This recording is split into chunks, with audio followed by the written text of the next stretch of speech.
Okay, now we're going to talk about the independent living skill of eating. I'm just going to kind of go over some things briefly, and then there's a little video at the end of this that kind of does a good demonstration of some of these techniques. On this section, we're going to talk about locating a place setting, using utensils, locating food on a plate, buttering bread, cutting foods, using condiments, and some other adaptions. One thing I should stress with eating skills, as a teacher of the visually impaired, you are not teaching these skills in isolation, and you shouldn't be. You really need to involve other members of the team. You need to involve the students' parents and other family members. You need to involve the school nurse, the cafeteria aides, the home economics teacher, and even work with rehabilitation teachers and others. You really need to make this a team process, because the skills need to be worked on outside of the school setting as well. It needs to be worked on constantly when the student's eating. First, we're going to talk about locating a place setting. You want to do this so that the student can find what's on the plate, what's in the area where they're eating, so that they're not knocking things over. To do this, you want to have them make sure that they're squared up with the table. Have them run their hands with their fingers curled backwards along the edge of the table and feel for things. If they reach out, they might knock over a glass or spill something. So they want to reach out and feel around for where things are at. And this is demonstrated real well on the video that's coming up. Some tips for this is you want to teach place setting separately, just to familiarize a student to a standard place setting. Granted, they're not always going to have this set up, but it's a good place to start. And you want to familiarize them to the standard setting as well as the school tray layout of where things are on the school tray. It's important until the student learns these techniques to try to keep things in a systematic place where the cup's always in the same place, the silverware is in the same place. But once they get better, you may want to mess it up for them once in a while and see if they can still figure it out, plus so that they get used to always checking, because they never know when someone might put something in a different spot. Use color contrast when appropriate. You may use a dark plate with a light background, or a light placemat with a dark plate. Contrast can be very helpful. There's two main methods for eating. There's called the American method and the Continental method. The American method is what we typically do here, where we use our fork, and I have a piece of bread on my plate, but we'll just use that for demo. Use your fork to stabilize the food, your knife in your dominant hand, I'm right-handed, your knife with your dominant hand to cut, then you switch hands and use the fork now in your dominant hand, mine right, to eat. So you're constantly switching silverware back and forth. Non-dominant to stabilize, dominant to cut, then dominant to pick up the food and eat. The other method is the Continental method. With this method, you actually use the fork in your non-dominant hand to stabilize and your knife in your dominant hand to cut. And you don't ever switch hands. The utensils stay in those hands the whole time. I'm right-handed, so my knife would be in my right hand, my fork would be in my left. I'd stab the food, cut, and then eat. Which method, I may have already said this, but which method the student uses is either one is fine, but if you're teaching a student early on, the Continental method is real nice because they don't have to keep switching hands back and forth. And you really want to introduce silverware early on and teach eating skills, from the beginning, so that the student is comfortable using silverware to eat and doesn't want to just always do finger food, which happens often as kids, just want to do the chicken nuggets and the pizza. And even the people in the cafeteria tend to be giving them those type of foods because that's what they can manage. And so you want to teach them early how to do these things so they can manage any type of food and they're comfortable with any type of food. The video that you'll see actually uses the Continental method, and the lady in the video does an excellent job of demonstrating this. Some tips for eating is items like peas and corn are sometimes easier to eat out of a bowl and instead of on the plate. You may want to put them on the side. And you need to teach the student to be their own advocate too, so that if they're out eating or even at school asking for these items to be put separately and not on the plate where they're going to roll off. You can use bread or a roll or something as a pusher, so that as you're eating, if you were eating peas, you could actually use your knife to push the peas onto your utensil. You could use a piece of bread to push it onto your eating utensil. So bread, rolls, celery, knife, they all work great as a pusher, and you'll also see this in the video. It's demonstrated real well. You want to eat from the outside in, and it's helpful to push foods towards other foods. If you have peas, maybe push them towards your mashed potatoes. That's easier to push it onto the spoon. You'll see this on the video, though. Some things to help a student learn what's on their plate is they could ask for verbal instructions about what's there, and you could use a clock face saying your peas are at 12 o'clock, the meat's at 6 o'clock. Some people like the top of the plate, the bottom of the plate. I've even had some people say, the north side, the south side. Not something typical, but I've had people do that. So you want to teach them how to use these methods and how to ask for someone to describe it to them if they need it. Another thing is a student could take their fork and insert it gently around the plate to feel what's on it. You'll see that in the video, so that they could feel, oh, here's the piece of meat, oh, here's the green bean. And they can always use taste, texture, smell. Take a little piece on their fork, take a bite, ooh, that's the peas. Even as they bring it to their nose, oh, they can smell that's peas. But you want to teach appropriate skills so that they're not bringing it to their nose and really, making a big scene when they're doing it. Some other tips are plates with raised edges. This plate has a nice little edge on it. That's a good plate to start with because the foods don't tend to tumble off the side as easily. But you want students to learn to eat off a variety of plates because they're not always going to have a nice plate with a raised edge, but it's a good place to start. Plates with compartments on it help sometimes to keep food separate. When beginning eating instruction, limit the number of items on the plate so that there's not a lot of crowding and things are falling off. Family style can be a helpful thing in helping students learn how much is on there when they're dishing it out. But also eating family style where the student has to serve themselves can be very difficult. So you have to kind of base it on your student's need, but they need to learn that skill. So that's something to introduce at some point.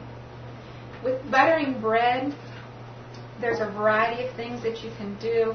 The student may want to actually rip a slab or a chunk of bread off and then just butter that little chunk, and as they go, rip and butter. They may also want to place butter on the four corners of the bread and then spread towards the center. They may want to put butter on the side and spread from left to right. They may even want to just put the top slab of butter in the middle and spread outward. Putting butter on a knife can be a difficult thing. Some things that you can do is soft butter is certainly easier than hard butter.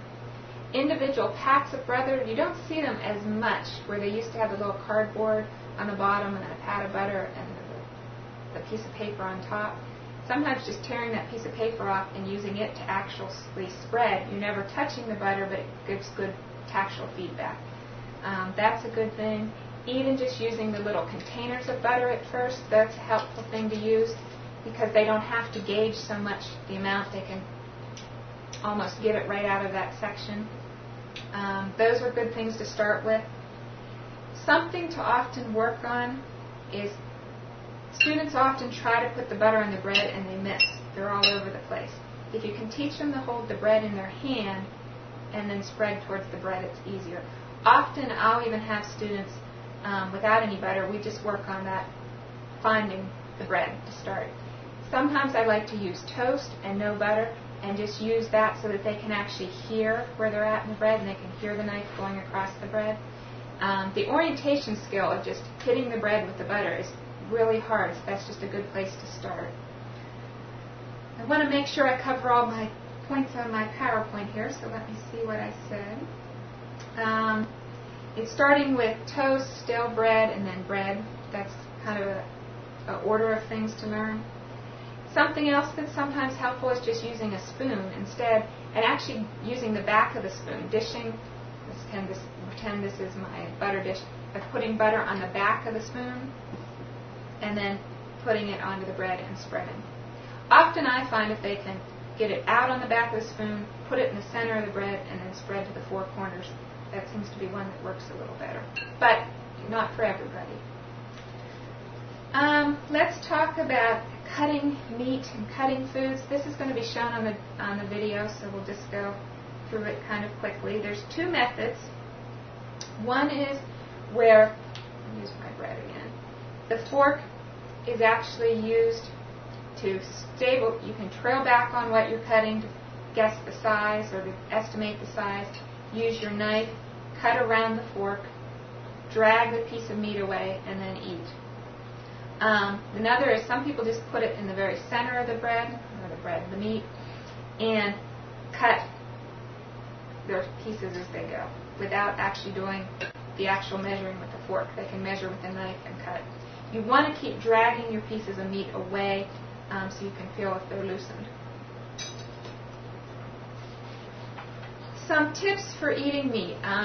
It's easier to start this type of lesson with nothing else on the plate but what you're cutting. Bananas are good things to start with. Hot dogs are good things to start with. Hamburgers are a good cutting item to start with. You want to go to something softer like that, and then to a more firm meat, and then to a meat with bones. I've had success with teaching it with waffles, sometimes without the syrup, so it's not so messy. But you could use waffles with syrup and make it fun and do it that way. I've had success with even doing soft pretzels, although pretzels is usually something you do with your hands. It's something that's good to cut. When they're cutting, if there's multiple items on the plate, you want them to keep turning the item they're cutting closest to them, so it's easier to control it that way. Some people prefer to cut all the meat at once and then eat it. Some people prefer to cut bite by bite. You just have to gauge that on the student's abilities and desires. As they're cutting, they need to keep pushing the food towards the center of the plate so it doesn't fall off. Serrated knives, a knife with a rough edge, are easier than a butter knife. You'll see it in the video. She actually uses her fork along the edge of the knife to feel which side's the sharp end down, because you don't want them to do like I just did and feel it with their finger. You just want to teach these skills early, and it's good to teach these skills away from other students. You don't want to be teaching them in front of students so that they're self-conscious. You want it to be something where they're comfortable and having fun, but also, focused on the task at hand. With cutting a salad, some things you can do is, if you have a salad, is you put the fork in the center of the bowl. You use your finger to stabilize it, your little finger. You would cut from the 12 o'clock position to the 6 o'clock position, and then turn it a quarter turn and cut again. And turn it a quarter turn and cut from 12 to 6 again. And keep doing this multiple times so that you could get things cut up. Typically, it's better if you don't have too much salad in there. So if the student's out somewhere, they might want to order the small house salad in a large bowl. You have to teach them to be an advocate, to ask for what they need. Rug stock, if you're not familiar with this, you can buy it at like the Dollar Tree, real cheap. It's just stuff that you put under rugs so that they don't slip around. It can work real well, especially in the beginning, to stabilize the bowl, to keep it from sliding around. I've even put it under the placemats. A rubber placemat can help keep things from sliding. Are all good things to use. There's something called Dyson you can buy in some of the catalogs. It's pretty much like rug stock that works well. I didn't mention it a lot earlier, but having a placemat or a tray can be a good thing with eating, to kind of help confine the area where you're eating and where things are located. Lots of times I'll start right with the tray so that the cup and everything's right in that area till the student gets used to eating. As well as if food falls, it tends to stay in that area. But you have to teach the student to stay close to the table. Okay, now let's talk about using condiments such as salt and pepper. Some things with salt and pepper is If you pick up a container of pepper and a salt shaker and a pepper shaker, often the salt will feel heavier than the pepper. Pepper has larger holes than salt. If you have the little packets, you can have them do it by sound and feel. Sweetener and sugar.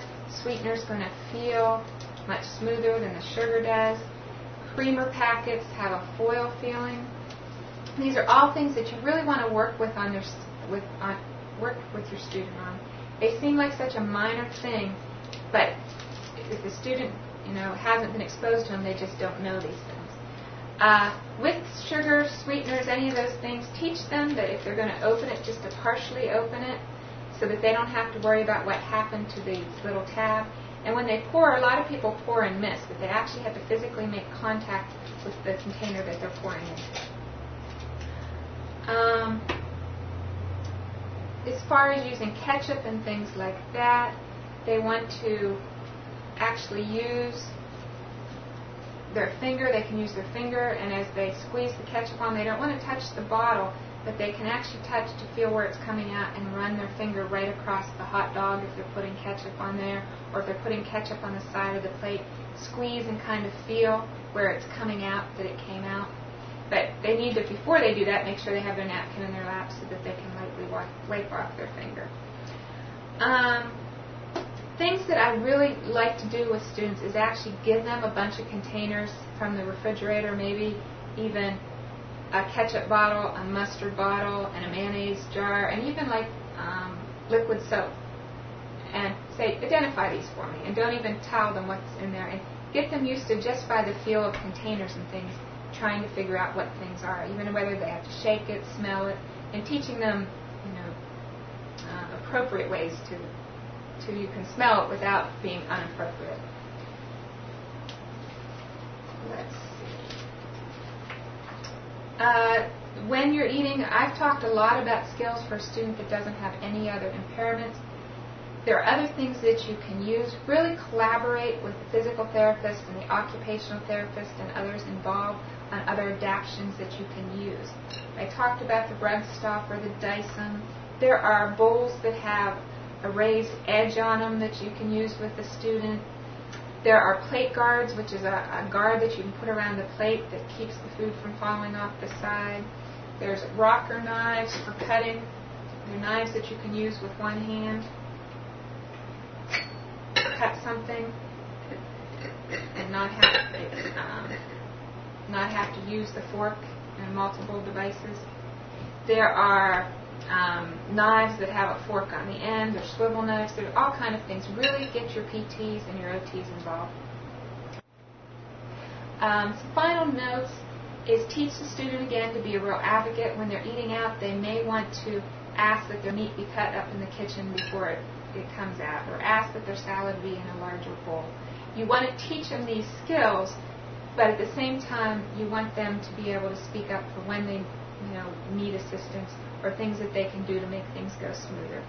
And also teach them different food nuances.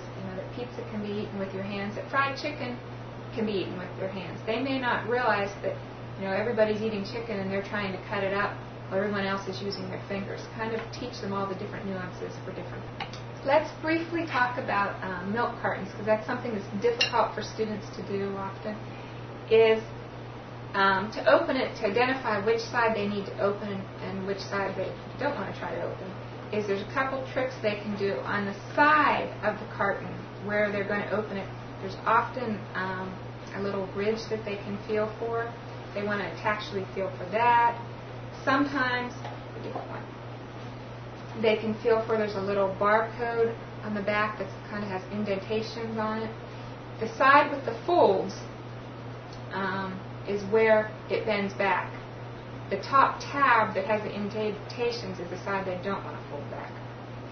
But something even better yet is on the half pint, the pint, and the quart. This doesn't hold true for the half gallon, but on these sizes, if they take the container and feel underneath with their fingernails so that their fingernails catch where the carton's folded back and turn that towards themselves, that will be the way to open it. I've really checked grocery stores and all over the place, and I haven't found this not to be true yet. You might find it, but I would say most of the time, if they can get their fingernails on the bottom and grab that, then they've got the side that they want to bend back, facing them. Then you have to work with them on learning how to open it and pull it forward. I often teach people to put their straw in it and then close it back up and drink that way, so that if it does get knocked over, it's not going to spill out. And now we can watch the video, which just demonstrates a lot of these techniques, not all of them, but a lot of them really well.